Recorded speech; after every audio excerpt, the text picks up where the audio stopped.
Our top story this afternoon: Israel has bombed sites in southern Beirut, killing at least 3 people.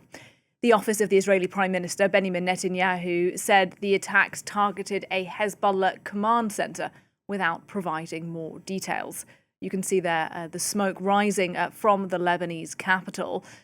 Now, these strikes today come as Donald Trump says a US-Iran deal is ready to be signed and could even be inked today. Iran, though, has long insisted any such ceasefire must include an end to the Israeli strikes on Lebanon.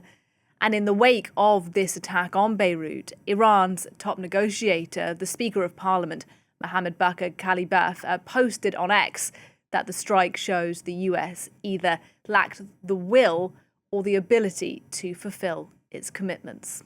Well, let's go straight then to Beirut. Renee Davis is standing by for us. Renee, tell us a bit more about what's happened where you are today. Well, Nadia, just a couple hours ago, residents in Beirut heard 2 very loud explosions. What we know so far is that 2 missiles struck an apartment building on top of a bakery in Khubeiri. Khubeiri is a neighborhood in Beirut's southern suburbs.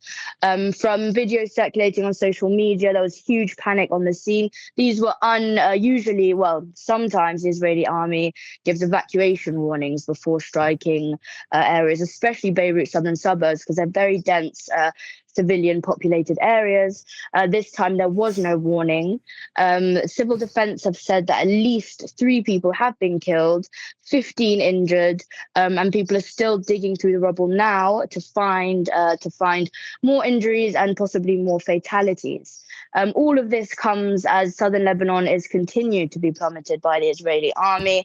We've had reports of huge demolitions of residential areas in Sur, continued clashes in Nabatea between Hezbollah and the Israeli army, back and forth, launching of rockets and attacking tanks and bases.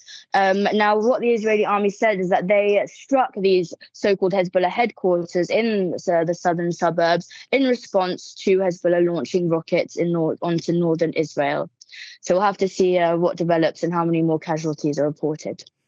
And if we look at the wider picture, Renee, as I said, Iran has always said any deal between it and the United States is contingent upon the stopping of Israeli attacks on Lebanon. Given what we've seen where you are today, could this threaten the wider ceasefire plan?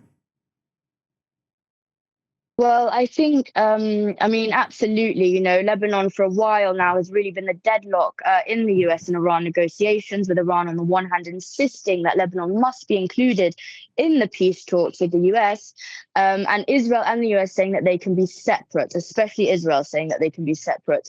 So like you just mentioned earlier, the Ghalibaf, Iran's head of parliament, saying that this is proof that the US does not want a deal, just goes to show the exact kind of sentiment that so many people here in Lebanon feel, is that once again, so many Lebanese citizens are caught in this crossfire from international diplomatic failures, and it's really the Lebanese civilians that are paying this price.